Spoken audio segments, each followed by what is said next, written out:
Welcome to the Pillar Podcast, where we put racial equity front and center. Join us as we dissect equity policy, overcoming achievement gaps, and strategies that ensure equitable learning opportunities, experiences, and outcomes for all students. Hello, and welcome to another episode of the Pillar Podcast. I'm your host, Ian Brandon, and today I have with me some pretty special people from Lane Elementary. Miss Cassandra Hayes, how are you this morning? I'm doing great. Good. Adrian and Rachel. So I'll give each person an opportunity to introduce themselves, talk a little bit about your role and what you do at Lane Elementary. Good morning. I'm Cassandra Hayes. I'm the principal at Lane Elementary. Before I worked at Lane, I was an assistant principal at Wilkerson and Lane Elementary. And previously before that, I was a Go Clarity coach then. Now they call them academic instructional coaches at an elementary school. And I taught 15 years. My name is Adrian Davenport, and I am the social emotional learning teacher at Lane Elementary, and I am currently teaching the students to be mindful with their words, mindful with their actions. I teach them how to focus and how to self-regulate, teaching social skills. Before my role during the SEL, I was a classroom teacher, and I've been with JCPS for 18 years. And I am Rachel Douglas, and I am the academic instructional coach at Lane. This is my first year as academic instructional coach, or the AIC as they call them. So I support teachers, and the big thing this year was helping with curriculum implementation of EL and IM. So supporting teachers through that, making sure they have resources and materials they need, and training, as well as data analysis, and helping with the school's literacy plan, and other duties as assigned. That's one thing we all have, is the other duties as assigned. Thank you. Well, wow, man, you guys have an array of experience between the collective, and I'm sure that makes for a pretty unique, robust, and intentional leadership team. Yes. Right? Mm-hmm. So let's get it right into it. So, Adrian, you're fairly new in the principal role, I would say. How many years have you been principal at Lane Elementary?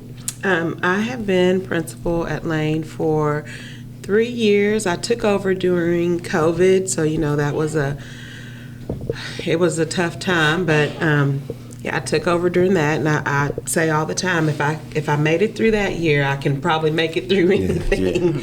But I've been there for 3 years, and before that, as I said, I was the assistant principal at Lane for 2 years. So, Adrian, how long have you been with Lane? I was with Lane, I think this is 6 years. It's your 6th year? Okay. Yeah, this is my 6th year. And Rachel? This is my first year at Lane. Okay. I previously was at Stouffer Elementary. I came through the then called the ACES program. Mm-hmm. Formerly, now it's the teacher residency. Teacher residency program, yep. Mm-hmm. So with Dr. Marshall and Ms. Fishback. So I came through that program about 10 years ago. Yeah. So did my student teaching and all that. And so I was at Stouffer Elementary, taught kindergarten, 3rd grade, back to kindergarten, back to 3rd grade, and then a related arts class called Makerspace. Okay. Yeah, I'm fairly familiar with the ACES. So when I came to the district, I started out with the Leawood Teacher Residency program. So I got a chance to learn a lot about that. yeah. Well, given you all's current time frame at Lane, and obviously with the district, I'm sure you all are familiar with the district's racial equity policy. Yep. But prior to the creation of that policy in 2018, I like to get an idea from each one of your lenses, right? Had you been seeing racial equity work implemented? Well, for me, I didn't see it happening. It was very quiet. People didn't talk about that. It wasn't really talked about with our kids, at least not in the school that I was at. It was kind of hush, and nobody addressed issues. And it was almost like, as a Black educator, being new, that that wasn't what you were supposed to talk about ever. Like you just do your job and go home. Do your job, go home. And so I did not see that happening. I was one of 2 Black educators in my school, so it was like you didn't really have anybody that you could go to other than that one person. Like you had to bounce ideas off of that one person, so that was difficult. And so I just didn't see racial equity taking place in the schools. I agree. So I've been at Lane Elementary. Prior to Lane, I was at Maupin Elementary, and prior to Maupin, I was at Bick. And I would say I didn't see it at all. I'm surprised because now that I reflect, even if I was at a majority Black school, it still wasn't. It still wasn't, and I'm kind of appalled. I'm like, well, what was I doing? And I think I was just curriculum, academic, with a lot of behavior, but we never got to the core. We never got to the root problem of it. It was just, put a Band-Aid on it. Yeah. And teach these standards. Yeah. Teach the standards, put a Band-Aid on, and keep it going. And I didn't, before the policy came out, I really was not aware at all. I didn't see any work being done towards it. But after, I really felt like that after the community made a stink about it, a big stink about it with all the Breonna Taylor things, and that we were going to have to do something about it when we came back in person. I felt like that's when it became, it came to the forefront of everybody, okay, what are we going to do? What are we going to do? Oh, there's this policy. And so now let's look at this policy and let's see what we really need to do. So initially I felt like it was, okay, this is one more thing that we have to do. But I did see the evolution of it as far as instead of it just being one more thing that we have to do, to teachers and staff realizing, okay, this work really is important, and this is why. We have to do this or else, because it's we're gonna be spiraling backwards if we don't. So I am pleased that we are. This is at the forefront of our work and everything. It's intentional. It's very intentional, which is what you have to be if you want to see any type of change. So. I'm going to piggyback off of that. Years when I was an AP and I would go to the meetings with, principals and APs, we'd have the agenda and it'd be, curriculum and everything down. And then at the last part was racial equity. And I remember at one of the meetings I said, how can we truly focus on racial equity when they get the last literally 15 minutes of the agenda, a 6-hour agenda a day, and everybody's went over their time, and then you got racial equity for 15 or 20 minutes. How can we say that this work is important when it's going last and we're getting a taste of what we should be getting as a district? And so I felt like right after COVID and with the Breonna Taylor situation, that it was we have to do this work and we're gonna talk about it, and that's what we did. I appreciate how JCPS started the racial envoys. So when I experienced last year, and we'll probably get into that later, but when I experienced it, I had such a passion. I said, that's exactly what we need, to be a voice for people who know what's going on, people who are oblivious, and to someone to kind of help get it into, because when we go through it, everyone's, oh yeah, I'm fine, and we're doing it. Yeah, we're doing the work, But are we really doing the work authentically? And that's what I realized we haven't been. We have not. And so these envoys that are being deployed into the school systems, to the schools themselves, I really hope that we could take advantage of it, because I'm passionate and I love it. I love that idea. And one of the good things that I think that we've been doing at Lane is with our envoy, coming to a small group setting as opposed to large faculty meeting. Yeah, I didn't want to do it. So the envoy is coming to our PLCs. Smaller space, people can't really hide, but people can also right. Because people can feel comfortable. Put that away. And share, and be honest and genuine. So I feel like there's more work that can happen in that type of setting as opposed to a larger faculty meeting type of deal. Yeah. How do you feel the adoption of the racial equity policy in your school community has come? Like we mentioned briefly, like before it was just essentially something just thrown up there, we're checking the box, but really getting your leadership and educators to buy in. Like this is not something we're just talking about, but we're implementing this into our culture. Yeah, so as a leader, and thinking about the racial equity, our plan and how we are going to implement this, it has, I'm not gonna lie, it has been rough. I have been trying as a leader to rally in people. And, I have my Black educators, I have that support, and I do have some educators that are white that are right there with me, and then I have some that, like they said, that they're gonna hide, or they're gonna nod their head and say, yes, we are doing this, or we already know about this, but it's not really taking place.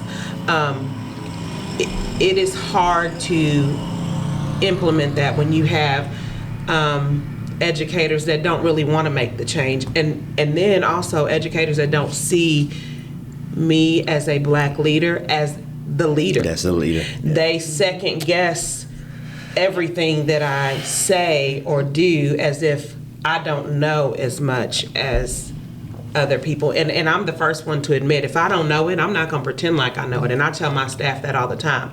If I don't know, I'm not going to, and shake my head and say I know. I'm going to say I don't know, but I'm going to go find out. That's just my mentality. But it's rough. Last year I said, it's Black History Month, and I want to make sure that my students, because right now we have 49.9% students of color. I said, I want to make sure that my students know that we are here, we support them, we see them, we care about them. And I did. I said, this is what we're doing for Black History Month. I'm going to show our students that I care, and I affirm them. Yeah. And that was a problem for many people. I mean, even as much as to put up a Black History Month bulletin board. You'd have thought I asked somebody to do surgery. It was rough. It was rough. And like they said, people hide behind the mask and pretend.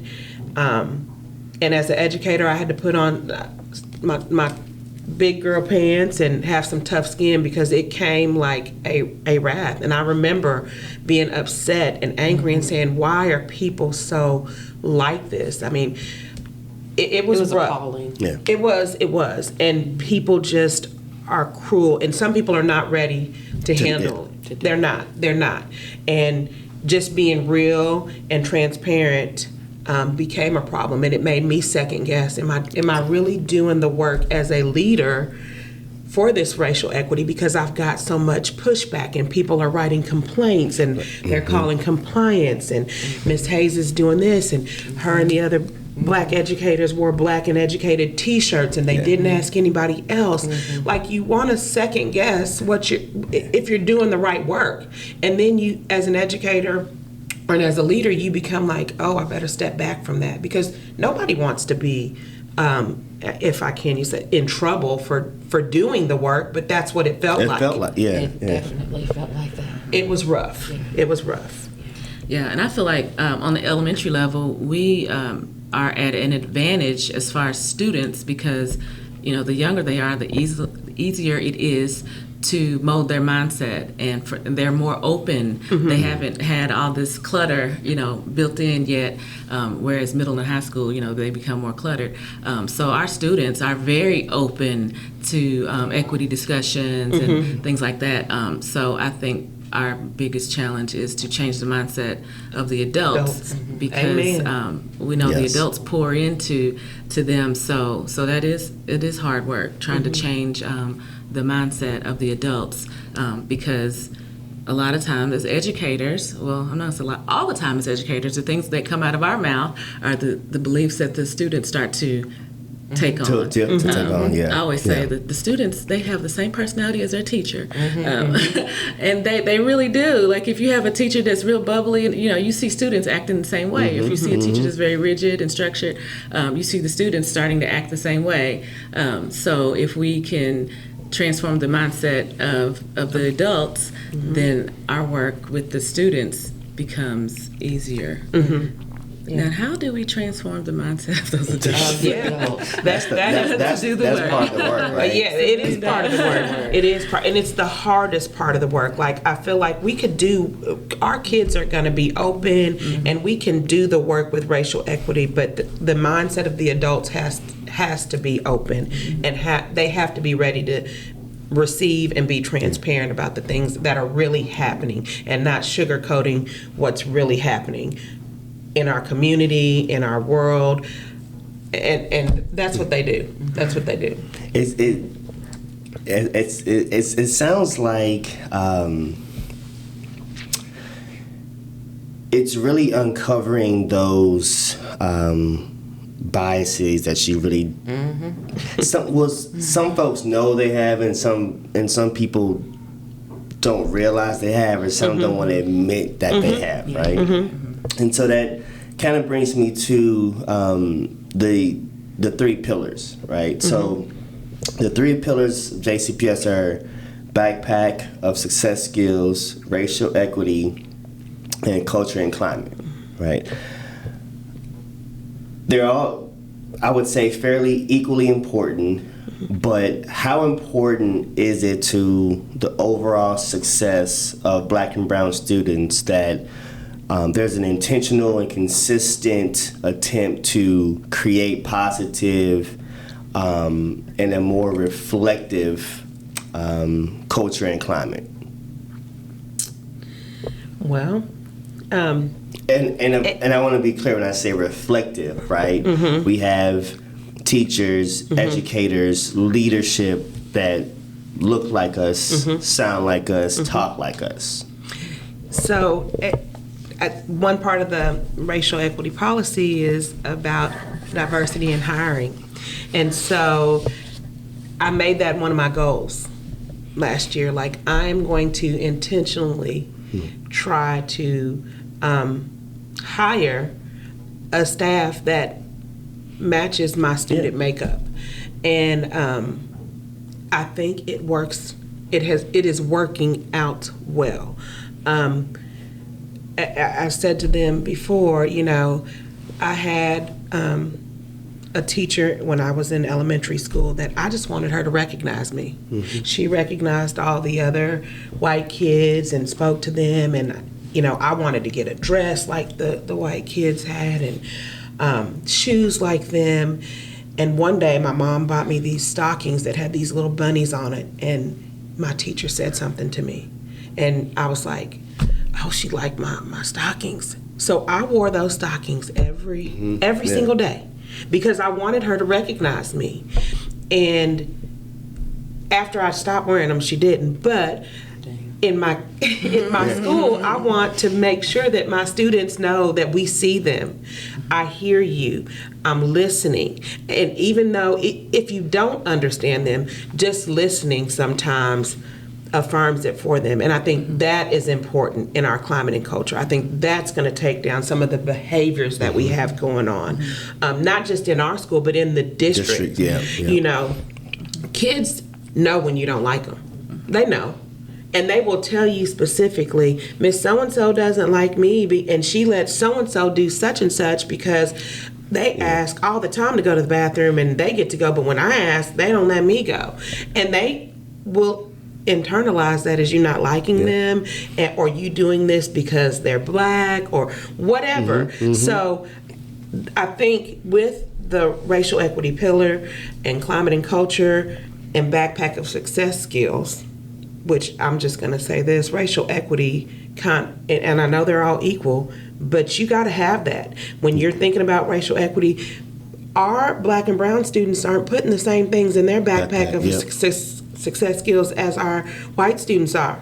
And what the climate and culture they think should be like for them is not the same as what they would see in you know, other school communities. But I said, I want to make sure that we are being reflective of our students. I want, you know, pictures up of our students. And I even said, when you walk into my school, there's a picture of a person that is white, and it's been there.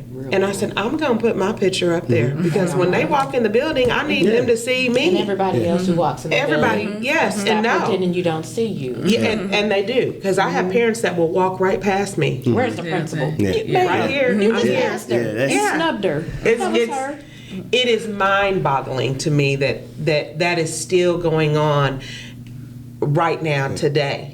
When we talk so much about racial equity and how that we know that that's not right, but it's still going on. And so for me, racial equity it is the heart of it, because you can't say you're going to fix climate and culture if you haven't talked about racial equity. You can't say you're going to talk about the backpack of success skills if you truly haven't looked at racial equity and what your kids are putting in there. Because I know, I'm like, when my son did his backpack of success skills, I'm like, you putting that in there? And this was before I, you know, really was versed in the racial equity policy. But I was like, no, that's what he wants to put in there. Put that in there then. That's you. That's okay. Yeah. That's okay. So, sorry. And I think, speaking of like the backpack, because I've seen lots of those presentations, and you know, our kids of color, theirs looks very different because their background knowledge and their experiences are very different. Doesn't make it you know, less of, because you are what you are, and we should be able to appreciate it. But I do applaud JCPS on the EL curriculum, because embedded in there, you know, there are backpack opportunities for, you know, artifacts, and so therefore it does kind of level the playing field, so that every student has the same opportunity to get that same artifact in there, and then you make it what you want to make it, but at least we all have that same opportunity to do that. And then of course it's up to the educator to promote, you know, the diversity within that. But I do especially like that about this new curriculum that we're implementing. So I think that definitely provides equity for our students. And I do like about the curriculum that it is very engaging for our students. When I'm walking in classrooms and doing walkthroughs with, you know, my team, I see more student engagement. Where before, you could walk in a classroom and heads would be down, or people are not really paying attention. But, you know, like for instance, I walked in a 5th grade classroom and they were reading the book Esperanza Rising. And those kids were having discussions about, you know, how families have to work hard and why is it different for this family than this. So they understand and they get it. Deep, rich. And so, yes, very relatable. They're not just answering questions. They're having dialogue. And that part is where we need to really dig in deep, because our kids know. They know. And they want it. And we just have to hold people to the same expectations and not down it for people. They're still comprehending what they're reading, just at a different aspect. And I do like the EL curriculum for that. It's very engaging. And I think it's important, for leaders to be relatable. And speaking of the culture and climate piece, I've witnessed, and I feel like since I'm new to the school that I'm like on the outside looking in still. But sometimes, people on the outside see things that people on the inside don't see. But I notice how, like Miss Hayes, she relates to the kids. Like they come up to her and she's like, now why are you doing that? Now you are not supposed to do. But it's so relatable, and so making that connection with the students and forming that relationship. They feel like they have a relationship where they can talk about hair and talk about whatever, because she looks like me. My hair is braided and her hair is braided, and we have that. And I don't think a lot of kids have seen that before. I know when I started teaching kindergarten, the kids would just stare at me. And I'm like, so we have to wait till about October before they stop staring at me, because some of them, it's the first time they've seen somebody of color. And so I would share, with my parents, I'm like, I think they're just not even used to seeing somebody with brown skin. So now that we've gotten past that, now we can learn ABC, 1, 2, 3. So I think there's a different atmosphere fostered at Lane, as far as there are so many students of color, different countries, different languages, different everything's different. But I feel like it's rich. It's a rich environment where students can feel comfortable. Comfortable kids misbehave is what I say. They feel comfortable enough to let it all out. To let your hair down. Let it all out, because that's who you are. But I feel like that climate of being comfortable with who you are is easily fostered when your leader is being personable with the students.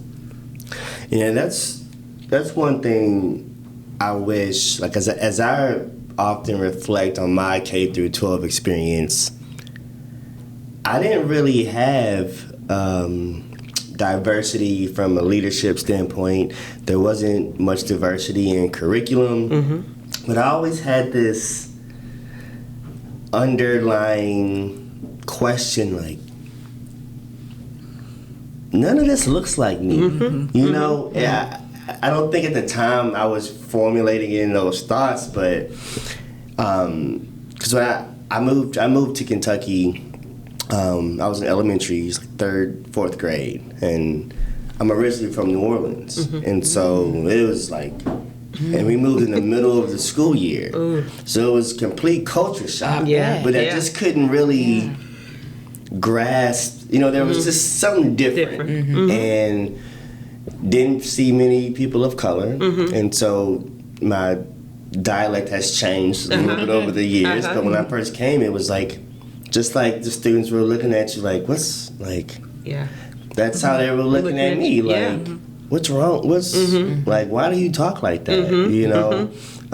Why do you dress like that? It's you really get put on the outskirts of things.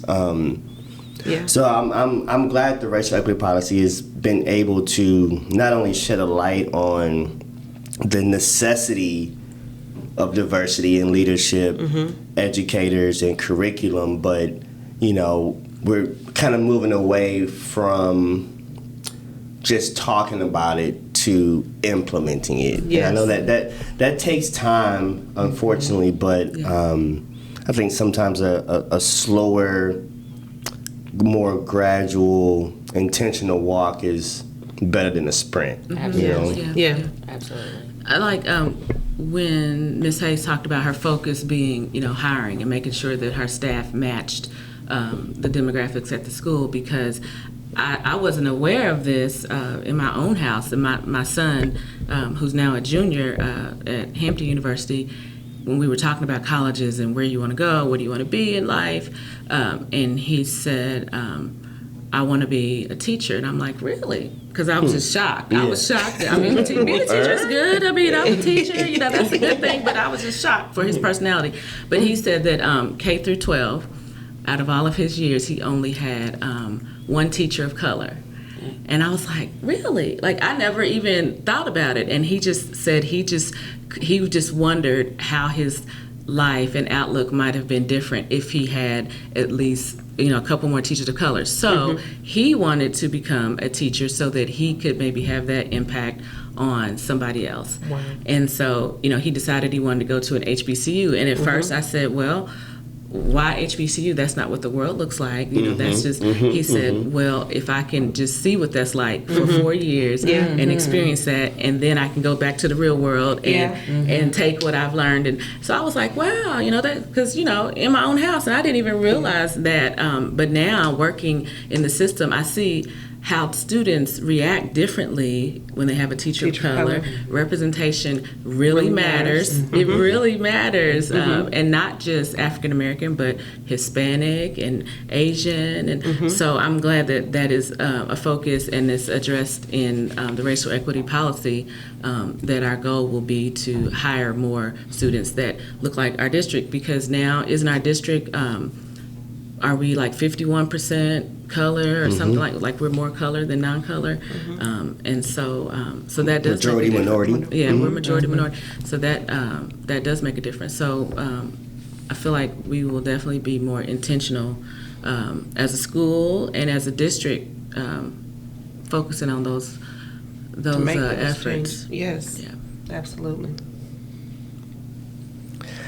So, what overall impact would you say the racial equity policy has, not only at Lane Elementary, but let's say across the board? What's the residual impact that you feel individually, like as Cassandra, right, as Adrian,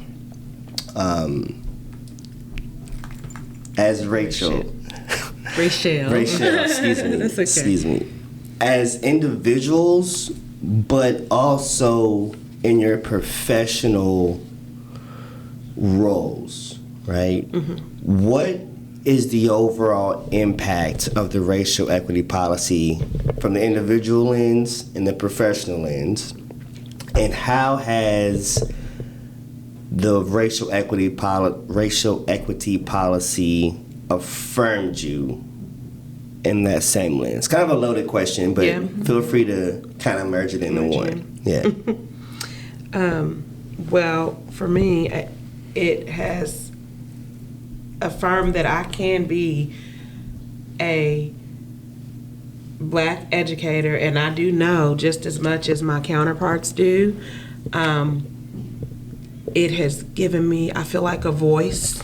The policy has given me a voice that I can address the things that I see that are problems without feeling hushed about anything.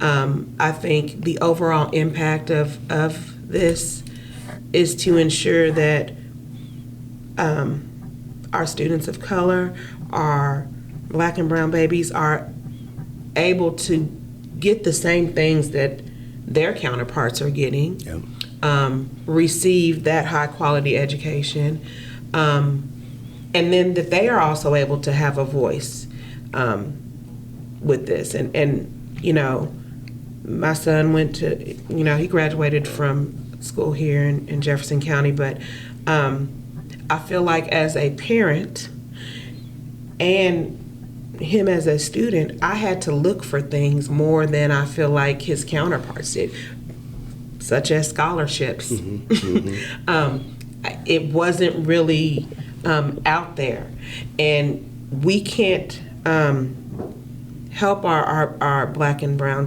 babies if we're not willing to put in the work to do that for them. So for me, this racial equity policy, I hope for it to increase the academic achievement of our students of color, which will in turn, because we know that the things that we do in our classrooms that are culturally relevant not only impact our students of color, but they are great for everybody. Correct. So for me, that's what my goal is for this racial equity policy, and then also to affirm our students of color. They need that affirmation too, so that they can grow and be great. If you notice now in our district, we have students, and I call it, they are woke. They are woke. They want to talk about the things that are bothering them. They want to talk about the things that are happening in our community, the violence, the things that are happening with the police department, the Breonna Taylor situation, anything, their friends that are getting killed. And we touched about this earlier. We are seeing more and more black girls that are being, for whatever reason, dying violently. And that is scary. I just hope to be able to make an impact on our students before it gets to the point that we are seeing right now, that is like, it is overtaking our community and our society. So I'm sorry if I took it. Well, I feel like with this racial equity policy, it helps me to be confident in who I am personally. It helps me to be more confident as an educator. I don't feel like it has to be white-laced. Yes. Correct. Because previously, white is right, and the more you can assimilate, the more successful you are. Yes. So Took the words right out of my mouth. I was thinking the same thing. So I feel like with this policy, it's like, it's okay to be you. It's okay to be different. Different is not wrong. Different is different.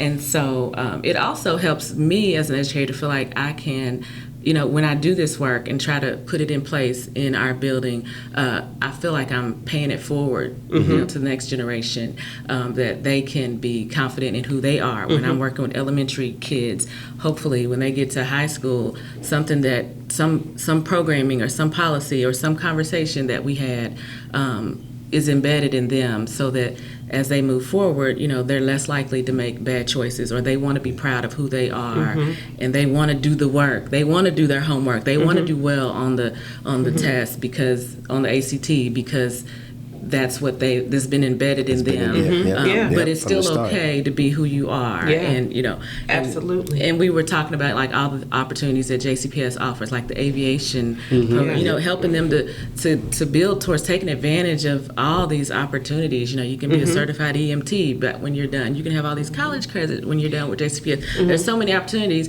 but so many kids don't take advantage of it for whatever reason. But if we start at our level, our elementary level, and embedding those things into them, then hopefully they will have an impact. And I feel like with this racial equity policy, it helps us to do those things, because I do feel like a lot of reasons that kids don't take advantage of opportunities is because A, they're not confident in who they are as a person. So they spend most of their K through 12 years trying to figure out who I am, what is it okay for me to be, how is it okay for me to dress, and so they've missed the whole mark. Now you're in 12th grade, and you're like, what am I going to do when I graduate? Oh my goodness, because I've spent my whole time trying to figure out who I am.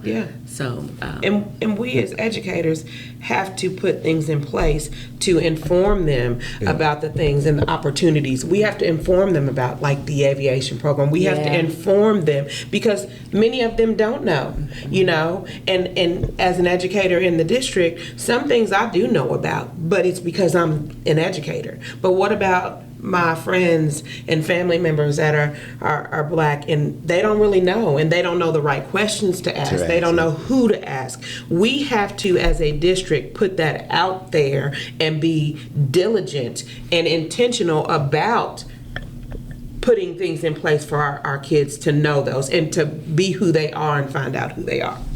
So something that I've been studying and kind of obsessed about was educational benign neglect. And I think that this tool allows me and my other educators to be confident with making sure that we not call out people like I was saying during our PLCs, but call people in to highlight. That's the difference. Yeah, highlight that, you may not, and that's the thing about implicit bias is you don't recognize it a lot of the times. And when you don't recognize it, you continuously do it. And sometimes the people that your like-minded friends are having the same biases as you, so they're not going to call you into the table either. So it's just this circle of foolery going on. And so this has allowed me to, strategically call people in. I'm not calling you out to, harass you or to embarrass you, but this is the work of the district. This is the work of our schools, and this is the work of people who actually love people and do what's best for children, like we all like to say we do. But are you actually doing that? So I can stand firm with this and say, but this is what the district is asking us to do. It's not me. It changes things. This is signed by Dr. Polio himself, ma'am. And so making sure that, that we're going to have to call you into the table, darling. We have to sit down and say that this is not really appropriate. And we're not really trying to, hurt your feelings or be combative or be aggressive, but we're just trying to make a change for the students. And for the first time in my career, I'm a special area teacher, so I get to see all the children.